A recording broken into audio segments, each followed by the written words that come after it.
The death of masculinity in Hollywood is a topic that has garnered much debate. Once the silver screen was graced by men who embodied vitality, strength, and an undeniable magnetic presence. Today, however, we see a stark contrast. Once upon a time, Hollywood had standards. Men who graced the silver screen, from Paul Newman to Denzel Washington to Brad Pitt, carried an aura of vitality, strength, and magnetic presence. They were, simply put, attractive.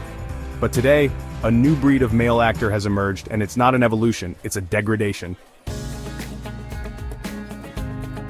Look no further than figures like Timothée Chalamet and Mark Eydelshteyn, frail, sickly, unbalanced, and hideous. Their look isn't simply thin in the way a male model might be, it's something far worse. It's the look of physical imbalance of a body that seems to be actively falling apart, rather than embodying health, strength, or allure. Emaciated doesn't even fully capture the essence. Diseased is closer.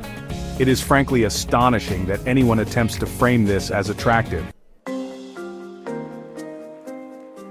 And yet, here we are, celebrating a wave of rat-faced, boy-bodied males as the new leading men. Meanwhile, normal and above-average women continue to have their appearances hyper-scrutinized. Rachel Zegler, for example, faced an endless onslaught of criticism, much of it centered around the idea that she wasn't pretty enough to lead a film. Critics weren't kind, they weren't forgiving, they weren't silent. Compare that to the eerie silence surrounding the epidemic of rat males clogging up every franchise, every romance, every blockbuster. Where's the outrage about rat-faced Chalamet being cast in every major role? Where's the campaign against male mediocrity? It's absent, and this silence is part of why masculinity itself is in crisis. The death of masculinity isn't happening in a vacuum. It's happening because society has stopped demanding anything of men. We no longer expect strength, charisma, or beauty from male actors, and certainly not masculinity.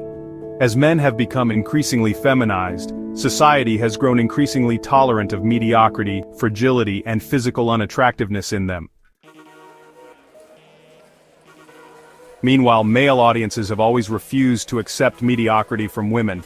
When women characters in video games or movies are seen as not attractive enough, male audiences whine, they boycott, they demand better. Their pickiness, often derided as toxic, actually serves a crucial function, maintaining standards. Women, by contrast, have largely accepted whatever they're thrown, even if it's a visibly putrid-looking actor shoved into every romantic lead.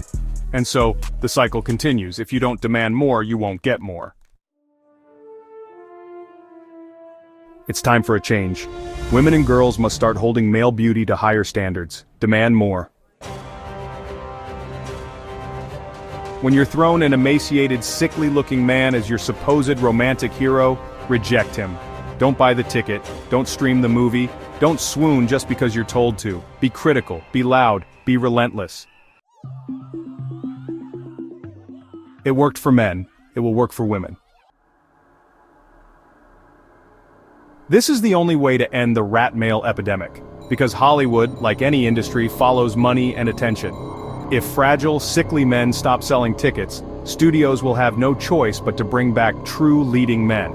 Men who actually look alive, healthy, and charismatic.